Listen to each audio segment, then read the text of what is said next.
The League of Uninformed Voters presents the Springfield Mayoral Debates. I'm your moderator, Larry King. Now, a word to our audience. Even though we're being broadcast on Fox, there's no need for obnoxious hooting and hollering.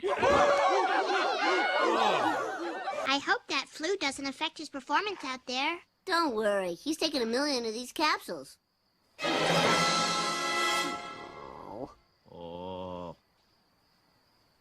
Sideshow Bob, Councilman Les Winan says that you're not experienced enough to be mayor. Sir, what do you have to say about that? I'd say that Les Winan ought to do more thinking and less whining. There's no Councilman Les whining. Good line, though. Mayor Quimby, you're well known, sir, for your lenient stance on crime.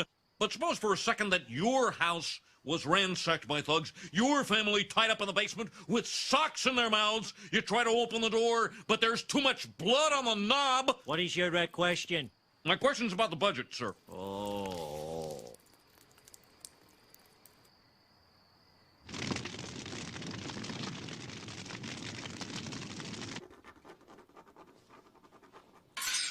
Well, he framed me for armed robbery. But man, I'm aching for that upper-class tax cut. Ugh. And the results are in for Sideshow Bob 100%, for Joe Quimby 1%. And we remind you there is a 1% margin of error.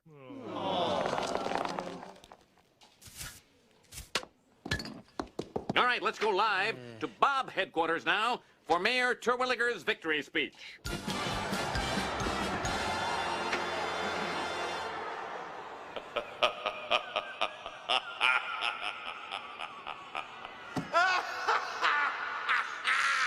And just look how happy he is.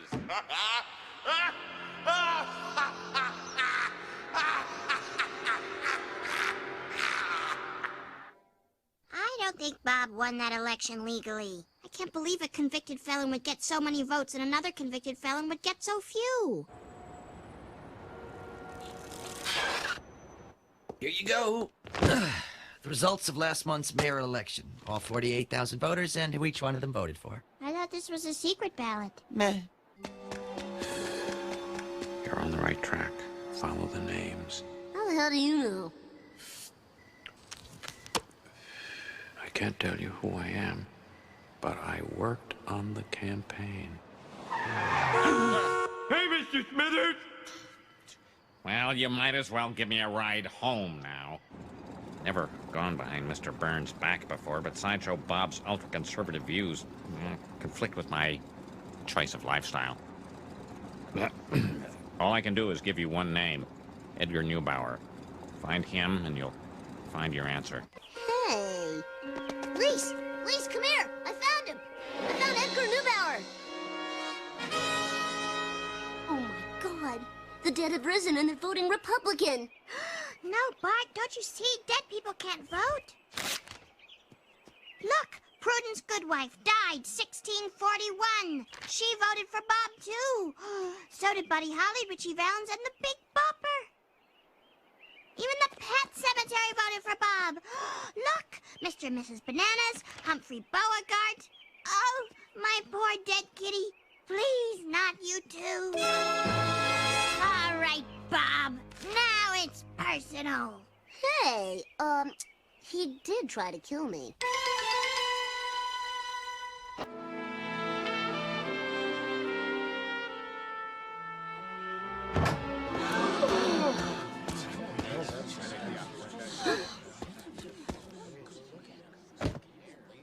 Mr. Mayor, is it true you rigged the election? No, I did not. Kids help. I have a plan. I think we can trap him.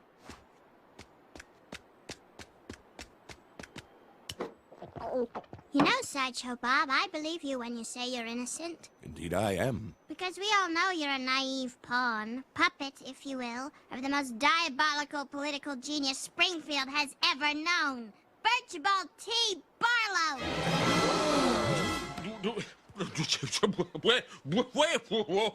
You don't have the intelligence to rig an election by yourself, do you? You were just Barlow's lackey. You were Ronnie to his Nancy. Sonny to his Cher. Ringo to his rest of the Beatles. Enough! Lies, lies, lies! I did it! I did it all!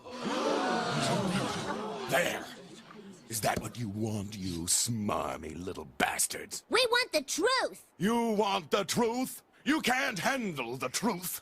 No truth handler, you. Bah! I deride your truth-handling abilities. Will you get to the point? Yes, only I could have executed such a masterpiece of electoral fraud. And I have the records to prove it. Here, just look at these. Each one a work of Machiavellian art. But why?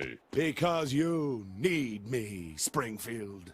Your guilty conscience may force you to vote Democratic, but deep down inside you secretly long for a cold-hearted Republican to lower taxes, brutalize criminals, and rule you like a king. That's why I did this, to protect you from yourselves. Now, if you don't mind, I have a city to run. Bailiffs, place the mayor under arrest. What? Oh, yes, all that stuff I did.